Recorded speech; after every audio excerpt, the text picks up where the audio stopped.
Hello friends and welcome to lecture number 3। आपका स्वागत है आज डे 3 में।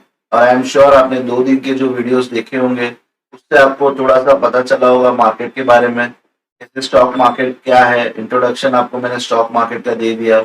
सेकेंड मोस्ट इंपॉर्टेंट थिंग होता है, जब स्टॉक मार्केट में आप ट्रेडिंग करना या इन्वेस्टमेंट करना स्टार्ट करते हो तो आपके पास एक डीमैट अकाउंट और एक अच्छा ब्रोकर, ये दो चीज की बहुत अच्छी रिक्वायरमेंट और जरूरी रिक्वायरमेंट होती है। कौन से ब्रोकर का प्लेटफॉर्म यूज करना चाहिए, कौन से ब्रोकर्स में आपको क्या सर्विस मिलेगी, ये सारी चीजें डिटेल में मैंने आपको प्रीवियस वीडियो में बताई। आज का जो टॉपिक है दोस्तों, उस टॉपिक के अंदर हम डिस्कस करने वाले हैं इंडेक्स। अलग अलग इंडेक्सेस होते हैं मार्केट में, हर एक सेक्टर में अलग अलग स्टॉक्स होते हैं। तो कौन सा स्टॉक कौन से सेक्टर को बिलोंग करता है, उस सेक्टर का परफॉर्मेंस कैसा है, वो सेक्टर क्या परफॉर्म कर रहा है, इस सारी चीजों के बारे में हम डिस्कस करने वाले हैं इस लेक्चर के अंदर। दोस्तों सबसे पहले मैं आपको बता दूं कि आज जो लेक्चर है, यहाँ से आपको जर्नी एक शुरू हो रही है कि आप एनएससी की वेबसाइट से ऐसे कितने डेटा पॉइंट्स है जो आपको फ्री में मिल रहे हैं रोज डेटा रीड करने के लिए, और उस डेटा को एनालिसिस करके, उस डेटा का एनालिसिस करके आप दूसरे दिन मार्केट में डिसीजन ले सकते हो। तो ये जो चीजें हैं, यहाँ से आपकी जर्नी शुरू होती है मार्केट स्टडी की। अब तक जो आपने देखा वो बेसिक था, जो हर कोई बता सकता था आपको कि डीमेट कहाँ ओपन करना है, कौन से ब्रोकर अच्छा है, कौन सा ब्रोकर अच्छा नहीं है, ये तो कोई भी आपको शायद बता सकता था।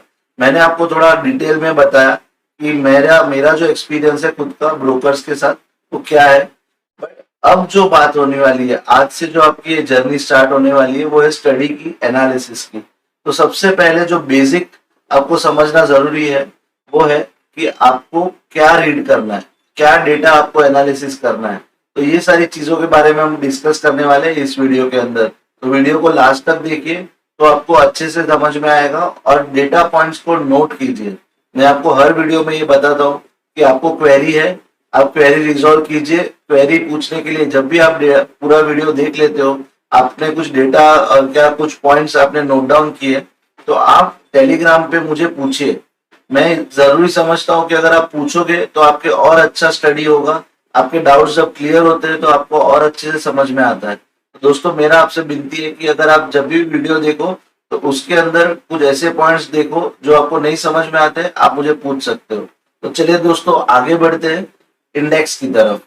तो सबसे पहले जो हम आज डिस्कस करने वाले हैं वो इंट्रोडक्शन टू डिफरेंट इंडेक्सेस। उसके बाद हम सेक्टर्स के बारे में बात करेंगे, कौन से सेक्टर्स होते हैं मार्केट में, उस हर एक सेक्टर के अंदर कौन से स्टॉक्स होते हैं जो आपको याद रहना चाहिए, कौन से मेन स्टॉक्स है वो याद रहना चाहिए। ये सारी चीजों के बारे में हम आज डिस्कस करने वाले हैं। तो टाइप्स ऑफ इंडेक्सेस, कितने टाइप के इंडेक्सेस होते हैं दोस्तों। सबसे पहला इंडेक्स जो है वो दोस्तों Nifty 50, top 50 companies with highest market capital R listed in this index. मेरा बोलने का मतलब बड़ा सरल है, सिंपल है। सबसे बड़ी 50 कंपनियां जो हिंदुस्तान के अंदर बिजनेस कर रही है, इंडिया में जो बिजनेस कर रही है, उसमें सबसे हाईएस्ट मार्केट कैपिटल के साथ जो है। अब मार्केट कैपिटल का फॉर्मूला बड़ा ही सिंपल फॉर्मूला है, नंबर ऑफ शेयर्स जो ट्रेड होते हैं मार्केट के अंदर इनटू प्राइस, उतना मार्केट कैपिटल हर एक कंपनी का होता है। और टॉप 50 कंपनीज जो निफ्टी 50 में लिस्टेड होती है, उसका मिनिमम मार्केट कैपिटल 20,000 करोड़ का होना चाहिए, तब वो निफ्टी 50 के अंदर आती है। 20,000 करोड़ का अगर मार्केट कैपिटल है तो वो कंपनियां निफ्टी 50 के अंदर आपको देखने मिलेगी, निफ्टी 50 इंडेक्स के अंदर। उसके बाद आता है बैंक निफ्टी। बैंक निफ्टी एक बहुत ही चहीता इंडेक्स है लोगों का। अगर आप देखो तो बैंक निफ्टी के अंदर जितनी वॉल्यूम से ट्रेड होती है, चाहे शायद वो उतना वॉल्यूम निफ्टी में भी ट्रेड नहीं होता, उतना वॉल्यूम किसी और इंडेक्स के अंदर ट्रेड नहीं होता, बैंक निफ्टी के अंदर होता है। और बैंक निफ्टी दोस्तों इतनी वॉलेटाइल इंडेक्स है, इतनी फास्ट मार्केट है कि एक दिन के अंदर वो 2000 पॉइंट ऊपर भी जा सकता है, एक दिन के अंदर 2000 पॉइंट नीचे भी आ सकता है। बहुत ही वॉलेटाइल इंडेक्स माना जाता है बैंक निफ्टी को। बट सबसे हाईएस्ट ट्रेडिंग वॉल्यूम जनरेट करता है वो भी बैंक निफ्टी करता है। तो सबसे चहीता जो ट्रेडर्स का है इंडेक्स, वो बैंक निफ्टी है। इसके अंदर top banks with highest market capital list होती है। मतलब टॉप बैंक्स मतलब HDFC bank, axis bank, ICICI bank, SBI, ये सारी जो टॉप बैंक्स है इंडिया की, वो सारी बैंक इसके अंदर इंडेक्स में लिस्टेड होती है। और वो बैंकों के अंदर ट्रेड होता है। जो ट्रेड बैंक निफ्टी के अंदर होता है वो सारी बैंकों के अंदर ट्रेडिंग के वॉल्यूम के बेस पे बैंक निफ्टी का इंडेक्स निकल के आता है। नेक्स्ट इंडेक्स जो है वो है निफ्टी नेक्स्ट 50। मतलब पहली 50 कंपनियां जिसका मार्केट कैपिटल मिनिमम 20,000 करोड़ है वो निफ्टी 50 में आती है। उसके बाद जो कंपनियां निफ्टी 50 में नहीं आती है, नेक्स्ट 50 में आती है। नेक्स्ट 50 का मतलब जिसका मार्केट कैपिटल 20,000 करोड़ के नीचे है बट 10,000 करोड़ के ऊपर है, वो नेक्स्ट 50 कंपनियां हैं जो नेक्स्ट 50 के अंदर लिस्टेड है। सो टोटल जो मैं आपको ये बताने की कोशिश कर रहा हूँ कि जब आप मेरे साथ इस जर्नी के अंदर हो तो आपको कौन से स्टॉक्स में ट्रेड करना है, तो निफ्टी के टॉप 100 स्टॉक्स में ही आपको ट्रेड और इन्वेस्टमेंट करना है। ये मैं आपको क्लियरली बता रहा हूँ। मैं आपको जो भी सजेस्ट करूंगा वो टॉप 100 स्टॉक्स के अंदर से ही सजेस्ट करूंगा, क्योंकि ये टॉप 100 का जो स्टॉक्स मार्केट में होते हैं जिसकी मार्केट कैपिटल 10,000 करोड़ के ऊपर है, they are very stable companies. उसके साथ फ्रॉड होना, उसका गफला निकलना, ये सारी चीजें बहुत रेयर होती है। मतलब रेयर मतलब 100 कंपनी में से एक कंपनी ऐसी नहीं होगी जो फिलहाल कोई स्कैम के अंदर या कोई रेडार के अंदर या किसी के पे कोई केस चल रहा हो, ये सारी चीजें इसके अंदर नहीं होती है। इसीलिए आपका जो पैसा जब आप इन्वेस्ट करते हो या ट्रेड करते हो कोई स्टॉक के अंदर, वो सेफ होना बहुत जरूरी है। वो सेफ तब होता है जब आप अच्छी कंपनियों में आपका पैसा लगाते हो। तो मेरा आपको हमेशा सजेशन रहेगा कि टॉप 100 कंपनीज को आप अच्छे से रट्टा मार लो, अच्छे से दिमाग में डाल दो उनके नाम।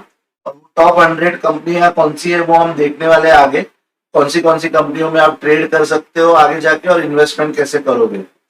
उसके बाद दोस्तों टॉप 100 कंपनी जो निफ्टी 100 के अंदर लिस्टेड है, as per the hierarchy market capital के साथ, हाईएस्ट मार्केट कैपिटल के साथ जो कंपनियां हैं वो टॉप 100 के अंदर लिस्टेड है। देयर आर अदर इंडेक्सेस, बहुत सारे अदर इंडेक्सेस होते हैं जैसे फार्मा हो गया, आईटी इंडेक्स हो गया, एफएमसीजी हो गया, ऑटो इंडेक्स हो गया। ऐसे बहुत सारे इंडेक्स है जो मैं आपको आगे बताने वाला हूँ जिसके अंदर अलग अलग स्टॉक लिस्टेड है। अब सेक्टर्स की बात करते हैं। दोस्तों सेक्टर्स क्या होते हैं, सेक्टर्स जो है वो अलग अलग अलग अलग नेचर ऑफ बिजनेस के अलग अलग सेक्टर होते हैं। जैसे फॉर एग्जांपल सबसे पहला सेक्टर जो हम बात करने वाले हैं ऑटो सेक्टर। ऑटोमोबाइल सेक्टर जो है जिसके अंदर अच्छी अच्छी कंपनियां जैसे महिंद्रा, मारुति, ये सारी चीजें इसके अंदर, ये सारी स्टॉक्स जो है ये ऑटो सेक्टर में आते हैं। उसके बाद फार्मा सेक्टर है जहाँ पे फार्मास्यूटिकल कंपनियां जो दवाई बनाती है वो सारे सेक्टर फार्मा सेक्टर है। फिर बैंक्स हो गया एक सेक्टर। फिर एफएमसीजी मतलब खाने पीने की चीजें जो बनाते हैं, जो डेली नेसेसिटी की चीजें बनाते हैं, जैसे नेस्ले है, डाबर है, हिंदुस्तान यूनिलीवर है, ये सारे एफएमसीजी स्टॉक्स हैं जो एफएमसीजी सेक्टर के अंदर आते हैं। आईटी सेक्टर मतलब इंफॉर्मेशन टेक्नोलॉजी सेक्टर जिसमें इंफोसिस, टीसीएस, बहुत सारे ऐसे आईटी स्टॉक्स है, माइंडट्री, ये सारे इसके अंदर आते हैं। मीडिया सेक्टर एक हो गया, रियलिटी सेक्टर हो गया जहाँ पे रियल एस्टेट के अंदर जो कंपनियां लिस्टेड है वो सारे रियलिटी सेक्टर के अंदर आएगी। एनर्जी सेक्टर हो गया जैसे रिलायंस हो गया, आईओसी हो गया, ये सारे जो गैस प्रोड्यूशन कंपनी है, पेट्रोलियम कंपनियां है वो एनर्जी के अंदर आती है, एनर्जी सेक्टर के अंदर। और लास्ट में फाइनेंशियल सर्विसेज। फाइनेंशियल सर्विसेज का मतलब ऐसी बैंकें जैसे जिसे एनबीएफसी बोला जाता है, नॉन बैंक फाइनेंशियल कंपनीज, जैसे बजाज फाइनेंस हो गया, बजाज फिनसर्व हो गया, इक्विटास हो गया, बहुत सारी ऐसी नॉन एनबीएफसी है जो लिस्टेड है, वो सारी फाइनेंशियल सर्विसेज के अंदर आती है। अब हम देखते हैं दोस्तों एनएससी की वेबसाइट, और एनएससी की वेबसाइट पे जाके हम देखते हैं डिफरेंट सेक्टर्स में कौन से स्टॉक्स इसके अंदर आते हैं। तो दोस्तों मेरे पीछे आप देख रहे हो एनएससी की वेबसाइट है, और एनएससी की वेबसाइट को जब आप टाइप करते हो तो ये उसका होम पेज है। अब आपको देखना है कि कौन से सेक्टर में कौन से स्टॉक्स है, तो बड़ा ही सिंपल है एनएससी का वेबसाइट। मार्केट डेटा में जाना है, इक्विटी, और एसएमई मार्केट को सिलेक्ट करना है। ये वाला स्क्रीन जब ओपन होता है तो यहाँ पे आपको निफ्टी 50 दिख रहा होगा, निफ्टी 50 लिखा होगा। तो निफ्टी 50 के अंदर दोस्तों नीचे सारे स्टॉक्स दिए हुए हैं। मैं सब स्टॉक का नाम नहीं ले पाऊंगा, बहुत सारे स्टॉक्स हो जाएंगे अगर एक एक करके सबका नाम लेने जाएंगे तो। बट जैसे मैंने आपको पहले बताया, निफ्टी 50 के अंदर इंडिया की top 50 companies, top 50 companies India की निफ्टी 50 के अंदर लिस्टेड है। और ये जो भी कंपनियां हैं उसका मार्केट कैपिटल 20,000 करोड़ के ऊपर का मार्केट कैपिटल है। और ये इतनी बड़ी कंपनियां हैं कि जिसके अंदर सालों से काम हो रहा है, बिजनेस अच्छा हो रहा है। और इंडिया का जीडीपी, मेजर जीडीपी जो ग्रॉस डेवलपमेंट रेट बोलते हैं इंडिया का, वो जीडीपी परसेंटेज इसके ऊपर डिपेंड होते हैं टॉप 50 कंपनीज के बिजनेस के ऊपर, कि कितना बिजनेस वो लोग करते हैं हर साल, उसके ऊपर ग्रोथ डिपेंड करता है इंडिया का। तो मैं आपको यही बताने की कोशिश करता हूँ। यहाँ पे दोस्तों एक पॉइंट में बहुत अच्छा मुझे याद आया, तो मैं चाहता हूँ मैं आपसे शेयर करूँ। जैसे मैंने आपको सबसे पहले वीडियो में बताया था कि अगर इंडिया में 2.78 करोड़ लोग डीमैट अकाउंट होल्डर्स है, अगर यही कंपनियों के शेयर, जैसे टॉप 50 कंपनियों के शेयर अगर हर एक इंडियन, हर एक सिटीजन जो है इंडिया का अगर एडिशनल लेने लगे, से फॉर एग्जांपल 1 करोड़ नए लोग अगर एक एक शेयर भी खरीदते हैं 50 कंपनियों के, एक एक शेयर खाली, तो भी इंडिया का मार्केट कैपिटल ऐसे बढ़ेगा कि जिसको $5 ट्रिलियन इकोनॉमी अगर करना है तो दोस्तों सिर्फ और सिर्फ हमें 2 करोड़ और डीमैट अकाउंट चाहिए, जिससे मार्केट कैपिटल आज $3 ट्रिलियन का जो है वो बढ़ के सीधा $5 ट्रिलियन हो सकता है, अगर सिर्फ 2 करोड़ नए डीमैट अकाउंट ओपन हो जाए दोस्तों। तो मैं आपको ये बताने की कोशिश कर रहा हूँ दोस्तों कि अगर आपको पता है कि मार्केट कैसा है, स्टॉक मार्केट में इन्वेस्ट करने से क्या बेनिफिट हो रहा है, आपको अगर बेनिफिट हो रहा है, तो मैं आपको बोलूंगा, मेरी एक खाली आपसे एक गुजारिश है कि आप अपने आजू बाजू एटलीस्ट मिनिमम 5 से 10 लोगों को इंस्पायर करें कि वो स्टॉक मार्केट में डीमैट अकाउंट ओपन करें और स्टॉक अपने पोर्टफोलियो में ऐड करें, अपने सेविंग्स में अपने पोर्टफोलियो बनाए स्टॉक का। छोटा सा पोर्टफोलियो, भले 10,000 का हो, 20,000 का हो, 1 लाख रुपए तक का पोर्टफोलियो, बट बनाए। जितना पैसा स्टॉक मार्केट के अंदर आप लाओगे उतना हिंदुस्तान का ग्रोथ और बेटर होते जाएगा। यही कंपनियां जिसको कैपिटल के लिए बाहर जाना पड़ता है पैसे लाने, बैंकों से लोन लेना पड़ता है, उसको जरूरत नहीं पड़ेगी। जब लोन नहीं लेगी बैंक से कंपनियां, तो कंपनियों का प्रॉफिट ऑटोमेटिक बढ़ेगा, अच्छे से अच्छा उनका बिजनेस बढ़ेगा। तो ये सारा जो बेनिफिट है, ये 50 कंपनियां आप समझ लीजिए, देश को 50 कंपनियां चला रही है, जिसमें रिलायंस हो गया, जेएसडब्ल्यू स्टील दिख रहा है, बैंक्स हो गए सारे। तो ये 50 कंपनियां जब देश को चला रही है तो कहीं ना कहीं ये आपकी लाइफ में भी इन्फ्लुएंस रखती है। तो आपको चाहिए कि आपकी लाइफस्टाइल आगे और बेटर हो और अच्छे से आप जी पाओ। इंडिया का ग्रोथ अगर होगा तो आपका भी ग्रोथ होगा। तो मैं आपसे एक ही गुजारिश करूंगा कि आप एटलीस्ट, अगर आप खुद बेनिफिट ले पा रहे हो स्टॉक मार्केट से, तो आप इंस्पायर करो एटलीस्ट 10 जन को कि वो डीमैट अकाउंट ओपन करें, थोड़ा सा नॉलेज गेन करें स्टॉक मार्केट के लिए। हो सके तो मेरे पास उनको आप रेकमेंड करो, मैं उनको सिखाऊंगा कि किस तरीके से स्टॉक मार्केट से उनको अच्छा पैसा बन सकता है, या वो कैसे इन्वेस्ट कर सकते हैं, अपना छोटा मोटा जैसा भी पोर्टफोलियो है वो बना सकते हैं। ये सारी चीजें आपको करनी चाहिए, ये मेरी आपसे गुजारिश है। तो दोस्तों यहाँ से मैं आगे बढ़ता हूँ और ये आपको बता रहा हूँ आगे कि इंडेक्सेस कैसे कैसे होते हैं, कौन से सेक्टर्स होते हैं। तो मैंने जैसे आपको वीडियो में बताया आगे स्टार्ट में कि हम जो ट्रेड करेंगे वो ये वाले इंडेक्स में करेंगे, जिसका नाम है निफ्टी 50। निफ्टी 50 आपको शायद आपके इस पे नहीं आ रहा है, मैं यहाँ पे क्लिक कर लेता हूँ। निफ्टी 50 के बाद हम जो इंडेक्स देखने वाले हैं वो है निफ्टी 100, जिसमें इंडिया के टॉप 100 कंपनीज जैसे Adani transmission, JSW steel, Adani entertainment, Hindalco, Tata steel, ये सारी कंपनियां निफ्टी 100 इंडेक्स के अंदर होती है। और इस कंपनियों के अंदर ही हम ट्रेड करेंगे इन्वेस्टमेंट का पोर्टफोलियो बनाएंगे इन्वेस्टमेंट करने के लिए। तो ये सारी जो 100 कंपनी है इसी के अंदर हमें ये सारी चीजें करनी है। इसके अंदर कभी एडिशन भी होता है, डिलीशन भी होता है। अगर कोई कंपनी का मार्केट कैपिटल 15,000 करोड़ के नीचे आता है या 20,000 करोड़ के नीचे आता है तो अपने आप वो कंपनी निकल जाती है निफ्टी 50 से, और नई कंपनी जिसका मार्केट कैपिटल 20,000 करोड़ के ऊपर आ चुका है उसको एंट्री मिलती है निफ्टी 50 के अंदर। सेम वे में निफ्टी 100 में जिसका market capital 10,000 crore and about 10,000 crore and about का मार्केट कैपिटल है, वो सारी कंपनियां निफ्टी 100 में आपको देखने मिलेगी।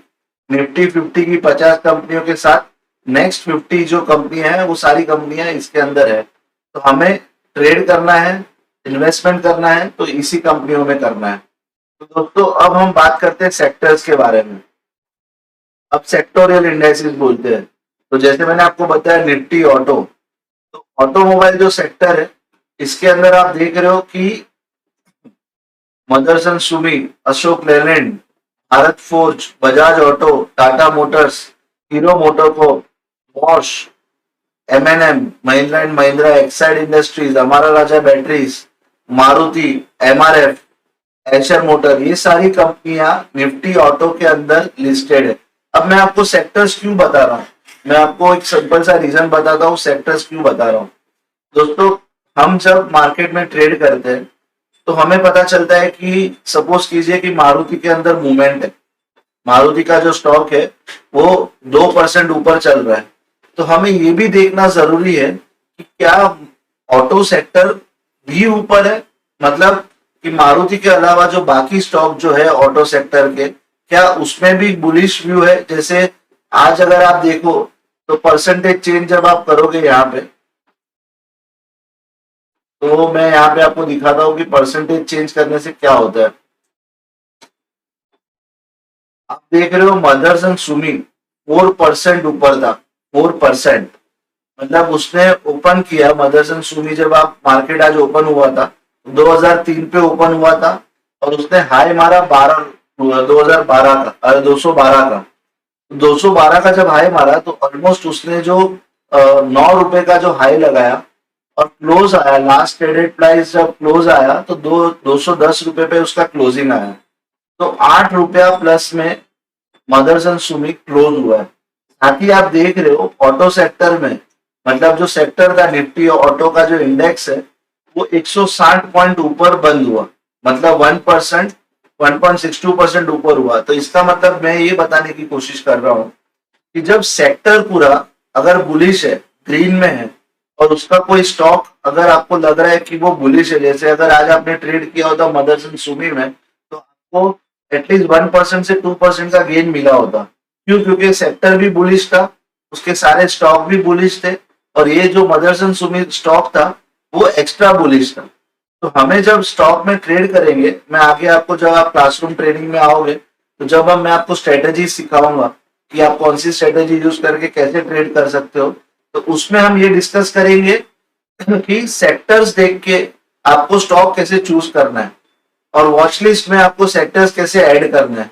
तो मैं आपको क्विकली बाकी सेक्टर्स को भी दिखा देता हूँ कि बाकी से कौन से सेक्टर्स है। जैसे निफ्टी ऑटो एक हो गया, निफ्टी बैंक निफ्टी जो हम डिस्कस कर रहे थे, बैंक निफ्टी एक सेक्टर है। बैंक निफ्टी के अंदर सारी बैंक्स आ जाएगी। थोड़ा सा स्लो चल रहा है, ओपन होने में टाइम लगा रहा है। दूसरा सेक्टर देखते हैं, निफ्टी एनर्जी। तो ये जो सेक्टर्स होते हैं दोस्तों, उसके अंदर उस सेक्टर का, पर्टिकुलर सेक्टर का स्टॉक लिस्टेड होता है और उस सेक्टर का अपना इंडेक्स होता है, उसका अपना पॉइंट्स होता है। वो देख के आपको चूज करना है कौन से स्टॉक में आपको इन्वेस्ट करना है। दोस्तों ये टाइम लगा रहा है, हम आगे बढ़ते हैं। मैं आपको जब क्लासेस में आओगे तो इसके बारे में शायद और डिटेल में बात करेंगे, और अगर आपको ज्यादा जानना है कि कौन से सेक्टर में क्या है तो आप मुझे कमेंट कीजिए, टेलीग्राम पे चैट करिए, मैं आपको उस पर भी थोड़ा इंफॉर्मेशन दूंगा। उसके बाद फिर से हम चलते हैं प्रेजेंटेशन की ओर। दोस्तों जैसे कि मैंने आपको बताया कि आपको एनएससी की वेबसाइट बार बार यूज करने आएगी, बार बार मैं आपको एनएससी की वेबसाइट पे लेके जाऊंगा, अलग अलग डेटा पॉइंट्स दिखाऊंगा, कौन से डेटा को आपको देखना है, कौन से डेटा में आपको क्या देखना है, ये सारी चीजें हम उसके अंदर डिस्कस करेंगे। दोस्तों ये था आज का लेक्चर। आज के लेक्चर में मैंने आपको जो बताया एक रिवाइज कर देता हूँ। इंडेक्सेस के बारे में बताया, अलग अलग सेक्टर्स जो ट्रेड होते हैं मार्केट में उस सेक्टर्स के बारे में बताया, और उस सेक्टर को कैसे आप आगे ट्रेड में आपको यूज आएगा ये मैं आपको क्लासरूम ट्रेनिंग में बताऊंगा कि कैसे उसको आपको यूज करना है सेक्टर के इंडेक्स को देखने के लिए कि क्या वो स्टॉक, उसके अंदर कोई ऐसा स्टॉक ढूंढना है जिसमें आप ट्रेड कर पाओ। तो ये चीज हम क्लासरूम ट्रेनिंग में डिस्कस करेंगे। तो दोस्तों कल का जो वीडियो आएगा लेक्चर 4 का, उसके अंदर हम ये सारे टॉपिक कवर करने वाले हैं जिसका आप मेरे पीछे देख रहे हो। चार्टिंग में आपको कैसे चार्ट्स को रीड करना है, चार्ट्स क्या होते हैं, उसके अंदर आपको कौन से इंडिकेटर्स और ऑसिलेटर्स ये कैसे आपको दिखेंगे वो उसका ओवरव्यू दूंगा मैं। उसको कैसे आपको फेवरेट में ऐड करना है, कौन से इंडिकेटर और ऑसिलेटर्स को आपको फेवरेट रखना है। क्यों रखना है फेवरेट? क्योंकि वही इंडिकेटर्स और ऑसिलेटर्स यूज करके हम स्टॉक में ट्रेड करने वाले हैं, उसकी हेल्प लेने वाले उस इंडिकेटर्स और ऑसिलेटर्स की, और उसको हम डिटेल में समझेंगे क्लासरूम ट्रेनिंग के अंदर। दोस्तों ये था मेरा आज का video. Thank you very much. Hope आपको ये ट्रेनिंग पसंद आई होगी। अगर आपको पसंद आ रही है तो आप कमेंट करके लिखिए एक बार, तो मुझे भी मोटिवेशन मिलेगा, मैं आपको और अच्छी ट्रेनिंग दे पाऊंगा। Thank you very much. मिलते हैं कल नए वीडियो के साथ। Thank you.